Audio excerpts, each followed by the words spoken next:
Bismillahirrahmanirrahim. Assalamualaikum warahmatullahi wabarakatuh. Selamat pagi, siang, sore buat teman-teman mahasiswa semuanya. Semoga hari ini tetap dalam keadaan sehat dan selalu dalam perlindungan Allah Subhanahu wa Ta'ala. Amin.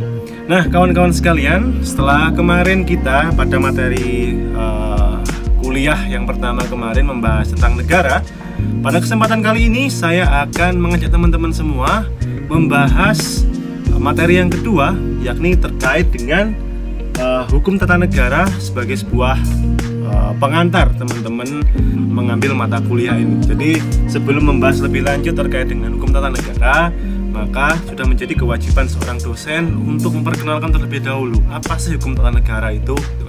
Secara umum, setiap calon sarjana hukum yang masih di awal-awal semester gitu ya, pasti akan diperkenalkan dengan basic-basic dari hukum itu sendiri, mulai dari pengantar ilmu hukum, pengantar hukum Indonesia, hukum perdata, hukum pidana, hukum tata negara, hukum administrasi negara, dan hukum yang lain yang sifatnya itu adalah dasar.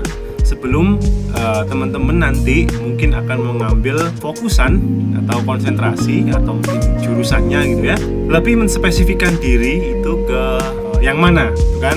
Tentu kalau saya itu lebih spesifik di hukum tata negara. Meskipun saya mengajar hukum perdata dan jurnalistik itu tambahan saja, tapi untuk keahlian atau konsentrasi yang saya ambil itu adalah hukum tata negara. Apa sih yang dipelajari dalam hukum tata negara itu gitu kan? Nah, secara umum ketika teman-teman belajar mata kuliah ini, teman-teman tentunya akan mengetahui banyak hal mengenai seluk-beluk tentang bagaimana sih negara itu ditata gitu kan, pembagian kewenangannya gimana, bagaimana presiden itu membagi kewenangannya dengan DPR, kemudian apa sih MPR itu gitu kan, kemudian DPD, apa itu DPD, kemudian kewenangan dari masing-masing lembaga negara, itu akan kita bahas di dalam hukum tata negara. Seperti itu gambaran umumnya. Nah, ini harus teman-teman kuasai karena ini adalah basic. Menjadi pengacara pun juga membutuhkan basic skill HTN, meskipun nanti ya yang menjadi kasusnya mungkin banyakkan perdata atau masalah pidana. Nah, tapi karena ini adalah basic, jadi teman-teman harus bisa menguasainya dengan baik karena nanti berkaitan dengan kewenangan mengadili dan atau biasanya kita sebut sebagai kewenangan absolut dan kewenangan relatif di pengadilan gitu ya. Teman-teman harus paham itu semuanya. Nah, seperti itu. Oke, kita masuk sekarang. Nah, pertama-tama saya awali dengan mengutip sebuah kutipan. Saya lupa ini kutipan dari mana, saya lupa, tapi yang jelas think the unthinkable. Jadi pikirkan sesuatu itu yang tidak terpikirkan gitu kan. Itu ya secara tidak langsung itu teman-teman harus kreatif gitu kan, memikirkan apa yang kemudian bisa menjadi sebuah solusi dari permasalahan bangsa ini. Nah, peristilahan. Tentunya teman-teman di sini harus memahami apa itu peristilahan. Peristilahan merupakan kata atau gabungan kata yang dengan cermat mengungkapkan makna, konsep, proses, keadaan, atau sifat yang khas dalam bidang tertentu. Nah, jadi kalau yang namanya peristilahan itu harus diungkapkan semuanya. Konsepnya seperti apa, prosesnya seperti apa, keadaan sifatnya dalam seperti apa. Tidak terbatas kepada hal-hal yang bersifat kebendaan, tetapi juga hal-hal yang sifatnya abstrak. Kita mulai. Hukum tata negara dalam istilah yang digunakan oleh Jerman atau Belanda itu adalah Stadtrecht. Kemudian istilah Stadtrecht ini kemudian terbagi menjadi dua, karena Stadtrecht ini adalah istilah luasnya.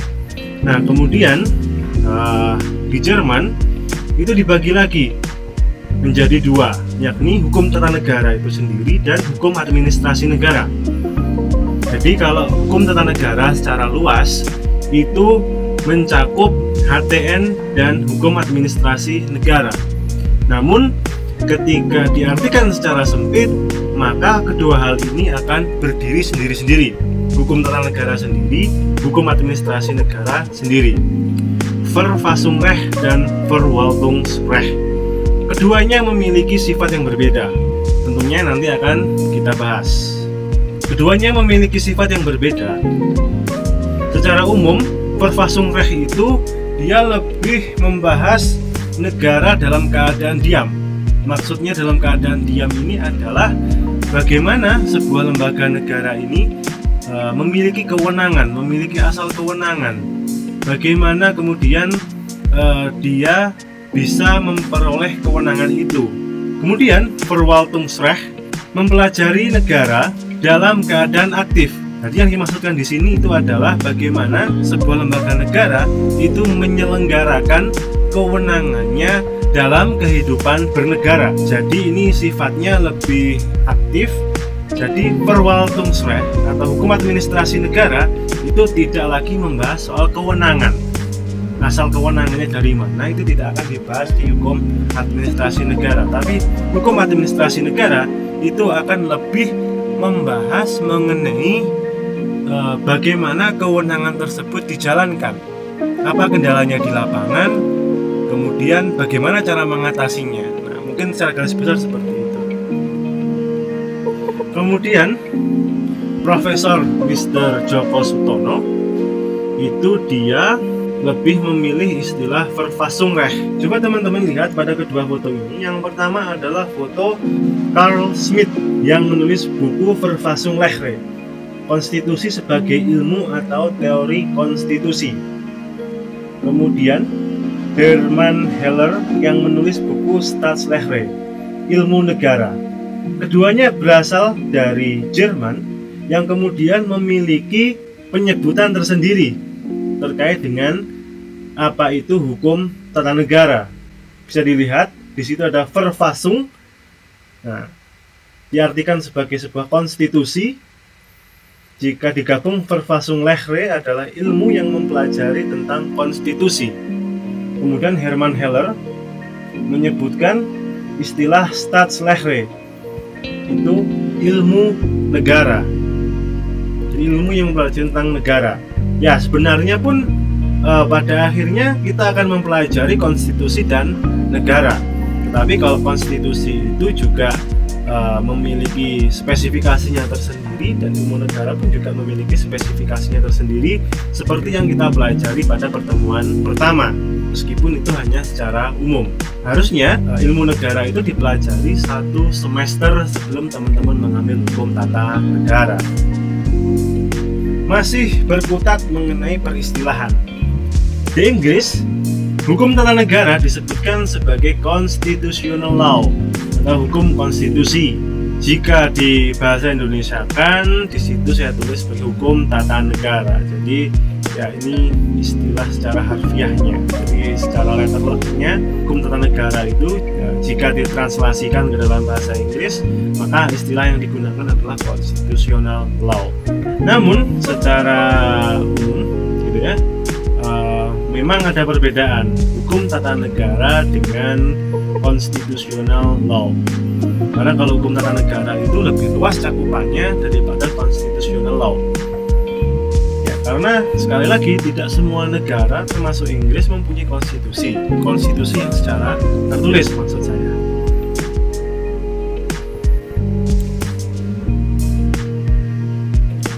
Sistem penataan negara berisi struktur kenegaraan dan substansi norma kenegaraan. Konstitusi Thomas Paine dibuat oleh rakyat untuk membentuk pemerintahan, bukan sebaliknya ditetapkan pemerintah untuk rakyat. Jadi konstitusi itu kawan-kawan dibuat untuk mengatur dan membatasi tingkah laku para pemegang kekuasaan atau pemerintah agar tidak semena-mena kepada rakyat. Amerika Serikat konstitusinya baru berlaku ketika 13 tahun setelah merdeka dari Inggris. Yang menarik dari Amerika, negara-negara yang bergabung di dalamnya itu mereka secara umum tunduk pada konstitusi federal. Namun masing-masing negara diperkenankan untuk membuat konstitusi atau undang-undang dasar tersendiri asalkan tidak bertentangan, tidak dilarang oleh konstitusi federal, maka hal itu diperbolehkan. Kerajaan Belanda mengesahkan Grondwet atau hukum dasar setelah merdeka dari Prancis. Nah, setelah merdeka dari Prancis, kalau kemarin di hukum perdata itu hukum kunonya Belanda digabungkan dengan kode Napoleon sehingga melahirkan KUHP dan KUHD, BW Burgerlijk Wetboek dan Wetboek van Koophandel atau Kitab Undang-Undang Hukum Dagang. Indonesia merdeka pada 17 Agustus 1945 dan mengesahkan Undang-Undang Dasar Negara Republik Indonesia tahun 1945 pada tanggal 18 Agustus 1945. Jadi secara formal negara ini berdiri pada tanggal 18 Agustus 1945. Pada tanggal 17 Agustus yang merdeka itu adalah bangsanya. Nah ini ada kuis dari saya, nanti silahkan dijawab ya, silahkan ditulis di kolom komentar. Bagaimana dengan konstitusi Inggris? Konstitusi seperti apa yang mereka miliki? Tadi saya katakan bahwa Inggris itu tidak memiliki konstitusi, konstitusinya tidak tertulis. Nah, itu maksudnya seperti apa? Nah, coba teman-teman bisa menjelaskan tersebut dan menuliskannya di kolom komentar di bawah. Jangan lupa tuliskan nama lengkap, nomor absen, dan kelasnya. Albert van Disse. Segala peraturan yang secara langsung ataupun tidak mempengaruhi distribusi atau kekuasaan yang berdaulat dalam negara. Semua aturan yang mengatur hubungan antar pemegang kekuasaan tertinggi satu dengan yang lain. Nah, ini yang saya katakan, mempelajari hukum tata negara itu mempelajari negara dalam keadaan diam. Jadi hukum tata negara itu bisa disebut hukum tata negara itu di dalamnya terdapat aturan-aturan yang mengatur hubungan antar pemegang kekuasaan tertinggi satu dengan yang lainnya. Nah, kalau di Indonesia lembaga tertinggi itu sudah tidak ada, dan yang ada tinggallah lembaga tinggi negara. Kalau dulu sebelum amandemen, lembaga tertinggi negara itu adalah Majelis Permusyawaratan Rakyat. Nah, tapi sekarang presiden itu memiliki kedudukan yang sama. Nah, pengertian lain bisa teman-teman baca sendiri. Nah, kemudian yang selanjutnya, apa definisi HTN menurut kawan-kawan? Nah, silahkan bagi teman-teman yang melihat video ini, silahkan tuliskan di Google Classroom ya, di grup kelas kita, silahkan dituliskan di situ. Nah, nanti ketahuan nih siapa yang nonton, siapa yang enggak. Lanjut, objek HTN. Nah, jika hukum perdata, objeknya adalah orang, badan hukum, kemudian harta benda, transaksi kebendaan, kemudian perikatan atau perjanjian. Di hukum tata negara, objeknya adalah negara.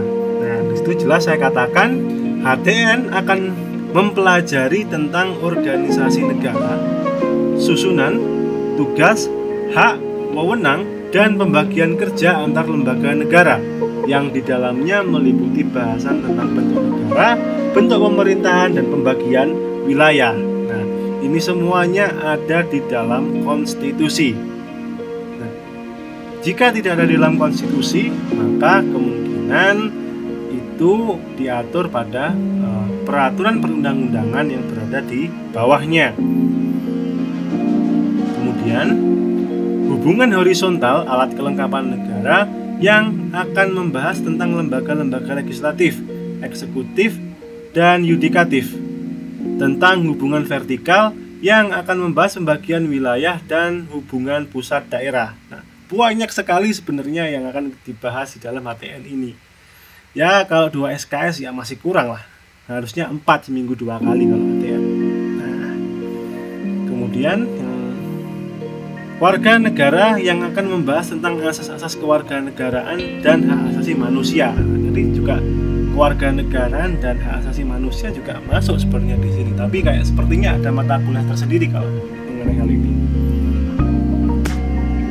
Nah, lanjut, hukum tata negara memusatkan perhatian kepada cita-cita kolektif suatu bangsa atau masyarakat yang dituangkan dalam rumusan-rumusan konstitusi atau dalam kesadaran kolektif warga negara secara tidak tertulis.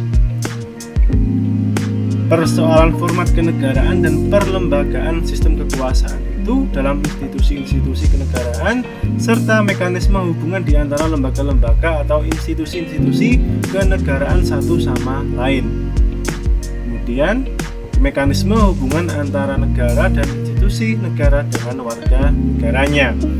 Nah, jadi bagaimana interaksi negara dalam hal ini adalah pemerintah itu dengan warga negaranya, kan?